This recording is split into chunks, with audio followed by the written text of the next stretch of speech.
बीवी और ताक झांक। ये कहानी है राधा की, जिसकी शादी एक भरे पूरे परिवार में होती है। आपके पिताजी ने ये घर अपने और हम लोगों के रहने के लिए बनवाया था। अब यहाँ जिसे देखो वो रहने आ जाता है।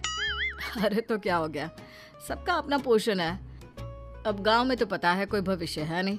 शहर में पिताजी का इतना बड़ा मकान है तो दो दो कमरे अपने भाई भतीजे को कुछ दिन के लिए दे रहे हैं।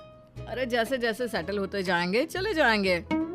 देखिए, मैं ये नहीं कहती कि किसी की मदद ना करें, लेकिन ऐसा ना हो कि ये मदद कल को हम लोगों के लिए मुसीबत बन जाए। तुम परेशान ना हो, सब ठीक हो जाएगा।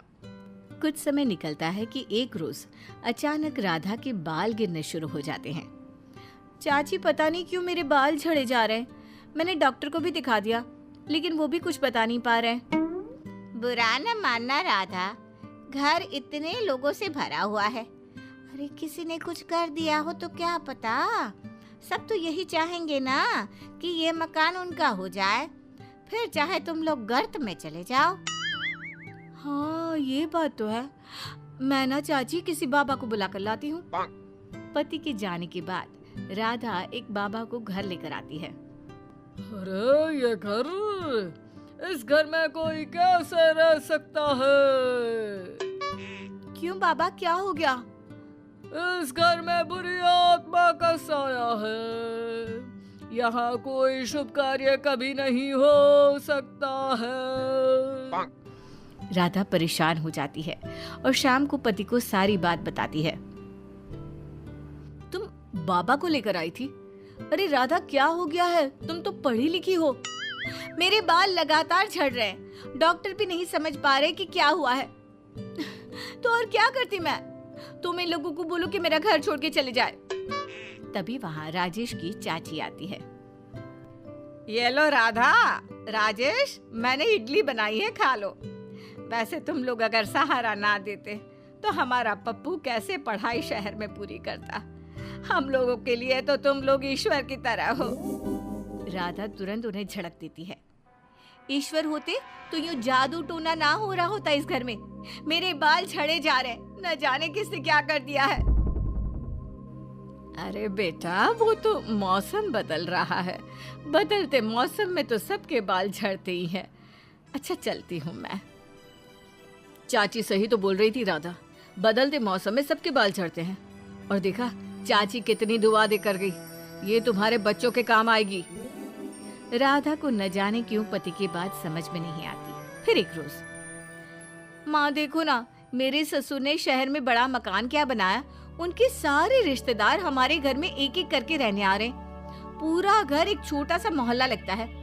आपको तो पता है घर में कैसे रहती थी मैं, मेरा कमरा बस। देख राधा, तेरा घर नहीं बंगला है। लोग 2 कमरों में संतुष्ट हो जाते हैं।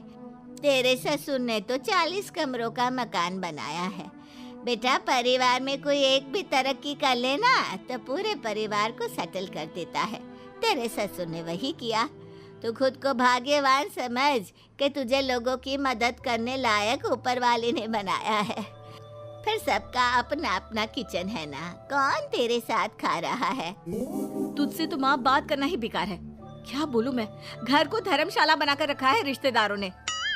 राधा के जीवन का ये रोना अब परमानेंट हो गया था। अब वो ना अपने बच्चों पर ध्यान देती ना खुद पर, बस सारा दिन ये देखती रहती कि कौन क्या कर रहा है। एक दिन, अरे राधा, क्या बात है? कम से कम खाना तो घर पर ठीक से बनाया करो। क्या सारा दिन किसके घर में क्या चल रहा है इसी में दिमाग लगा कर रखती हो। अरे पता है, कल वो तुम्हारी ताई के जो बेटा बहू यहाँ रह रहे हैं ना, उनकी किचन से चिकन बनने की महक आ रही थी। मैंने कहा देखो, पता है कि राजेश को पसंद है, लेकिन ना जी ना, एक कटोरी भी ना देने आई। अरे ठीक है ना, चलो कोई बात नहीं, तुम खुद बना लेना। सोच तो रही हूँ। तभी राजेश की मामा की बहू आती है। राजेश भैया, ये लीजिए, मिठाई खाइए। भाभी आप भी। मेरे बेटे की नौकरी अमेरिका में लग गई है, हम लोग वहीं जा रहे हैं। आप लोगों ने इस घर में रहने दिया, सच में बहुत बड़ा एहसान था। आप लोग भी अमेरिका का प्रोग्राम बनाइएगा।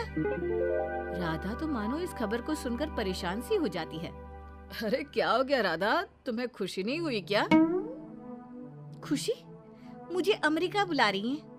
ये पूछो, मेरे घर में रहती थी लेकिन कभी मुझे अपने कमरे में भी नहीं बुलाया। नाना राधा कमरे में नहीं बुलाती थी कारण एक ही कमरा, उस पे भी बेटी की पढ़ाई चलती थी। टीवी तो मैंने कभी देखा ही नहीं इसकी पढ़ाई के कारण, और कमरे में लोगों को कैसे बुलाती।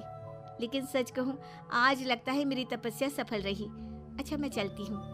उसके जाने के बाद बढ़िया आई, रहती तो मेरे घर में थी और मुझे ही नीचा दिखाने की कोशिश कर रही है। तभी राधा और राजेश का बेटा आता है। क्या कुशल, कैसी चल रही है नौकरी? कैसी नौकरी पापा, फिर छूट गई नौकरी। अरे करम जले, वो मीना बुआ का बेटा है ना, अमेरिका में लगी है नौकरी। तो माँ कभी मीना बुआ की मेहनत देखी है बेटे के लिए? जान लगा दी थी उसने पढ़ाने में, तूने क्या किया? ट्यूशन लगाकर फ्री। उसकी पढ़ाई भी शहर के बेस्ट स्कूल की है, और तूने कहाँ पढ़ाया मुझे, याद है ना? सारा दिन तो तू लोगों के घरों में झांका करती है, सब पर एहसान चढ़ाया करती। राजेश को बेटे की बात सुनकर गुस्सा आ जाता है। ऐसे बात नहीं करते माँ से, जाओ अंदर। बेटे के अंदर जाने के बाद बस ये बात तो सही कह रहा है राधा। राधा कुछ कहती उससे पहले ही उन लोगों की एक और रिश्तेदार आ जाती है। राजेश, राधा कैसे हो? वो क्या है ना, मेरे बेटे की शादी है। शादी के बाद परिवार बढ़ेगा और 2 कमरे के मकान में गुजारा मुश्किल है। वैसे भी इस शहर में तुम लोगों के घर रहकर हम लोगों ने काफी तरक्की कर ली है, पर अब बड़ा घर ले रहे हैं। ये शादी का कार्ड, आना जरूर। अब कुशल की भी ना हम लोग बहुत जल्दी शादी करने वाले हैं, तो आप भी आइएगा पक्का। रिश्तेदार चली जाती है, लेकिन राधा को एहसास होता है कि वो सारा दिन सिर्फ एक ही समस्या को लेकर पूरी जिंदगी उसी के बारे में सोचती रह गई, जबकि वो और भी बहुत कुछ कर सकती थी। राधा भी अपने बेटे के लिए लड़के ढूंढना शुरू कर देती है, लेकिन लड़की का बाप कहता है, अरे कैसे कर दो शादी, बस घर बड़ा देखकर। पहले ये बताइए कि लड़का करता क्या है, कुछ करेगा तभी तो बड़ा घर चलेगा। बड़ा घर है, वो भी शहर में। अरे बहन जी, सब था फिर भी लड़के को नहीं बना पाई। क्या करती रही सारी जिंदगी। माफ कीजिए, हमें आपकी लड़की का रिश्ता मंजूर नहीं है। देखा, हम लोगों के घर में ही रहकर लोगों ने इस शहर का फायदा उठाया है, वहीं तुमने लोगों के घर ताक झांक करने के चक्कर में कुछ नहीं किया। सच्ची मुझसे बहुत बड़ी गलती हो गई। मैंने सारा जीवन दूसरों की जिंदगी में ताक झांक करने में लगा दिया, और अपनी लाइफ, जीवन सिर्फ एक बार मिलता है ये तो मैं भूल ही गई। दोस्तों, अगर आपको हमारा वीडियो अच्छा लगा हो तो लाइक कीजिए, अपने दोस्तों के साथ शेयर करें और हमारे चैनल को सब्सक्राइब करें। Thank you.